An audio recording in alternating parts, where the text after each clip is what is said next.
Bienvenue sur notre chaîne. Nous publions des extraits vidéo pour vous aider à choisir celui qui vous plaît. Pour savoir comment télécharger ce livre audio gratuitement, ou un autre de votre choix, n'hésitez pas à cliquer sur les liens en description.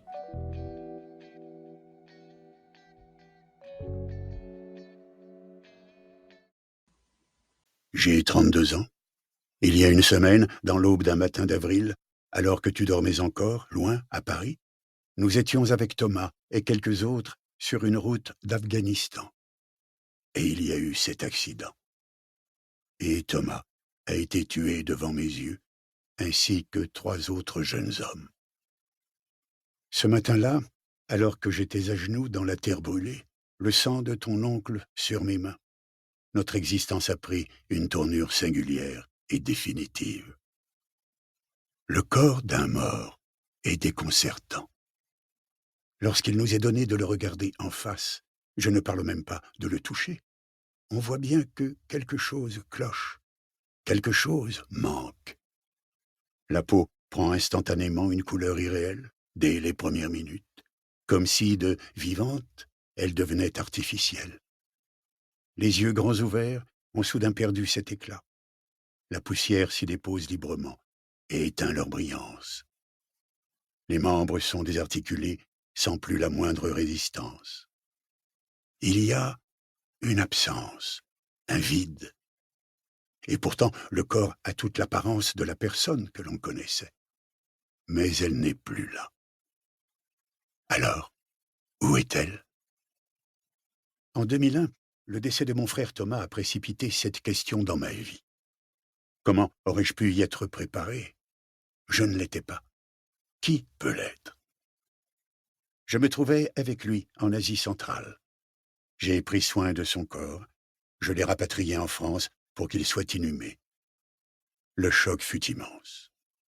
Nous étions proches, partagions la même impatience folle de comprendre ce monde, d'arpenter cette Asie centrale où respirent les mémoires des temps sacrés.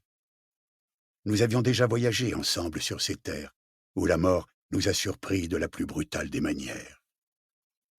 Ce moment a constitué un tournant majeur dans mon existence. Il a bouleversé ma carrière de journaliste. Et ta vie également. Où est passé Thomas? Chapitre 2. Ce que je veux te dire. C'est à cette époque que la mort est devenue pour moi un sujet d'interrogation permanente.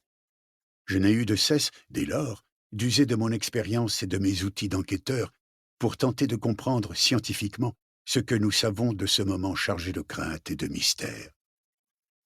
J'ai notamment questionné les neurosciences et d'autres disciplines pour tenter de percer la nature de la conscience. Je suis allé interroger quantité de chercheurs à travers le monde, mais aussi de témoins, en particulier celles et ceux ayant vécu une expérience de mort imminente.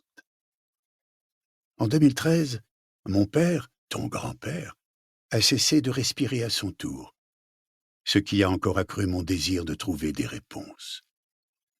J'ai testé des médiums, j'ai étudié toutes ces expériences aux frontières de la mort ou après le décès d'un proche.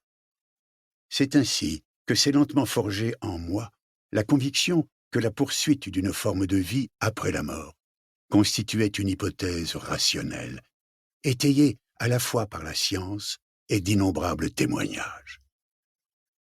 Mais il me manquait constamment quelque chose, la preuve ultime, celle qui allait dissiper les derniers doutes, celle qui allait permettre de comprendre pourquoi, malgré les évidences que j'ai constatées, il n'y a toujours pas unanimité sur la question. Pourquoi science et spiritualité sont-elles encore trop souvent opposées, tels deux espaces inconciliables? J'étais épisodiquement en proie à une sorte de conflit intérieur au fil de mes investigations, l'approche scientifique se révélant souvent à elle seule incapable de trancher entre plusieurs hypothèses. Parmi les scientifiques, les avis divergent en effet parfois radicalement quant aux interprétations que les faits observés permettent de faire. Le doute est constitutif de toute démarche scientifique. La science ne peut formuler que des hypothèses devant les observations qu'elle tente de comprendre.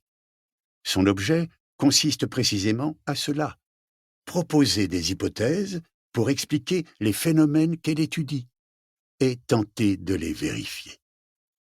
La science est par essence un espace en perpétuelle évolution. Elle ne fournit pas de certitudes.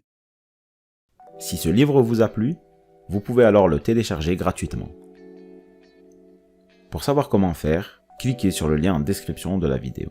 N'hésitez pas à commenter pour nous informer des extraits de livres audio que vous aimeriez écouter. Pensez à liker et à vous abonner pour ne rater aucune vidéo.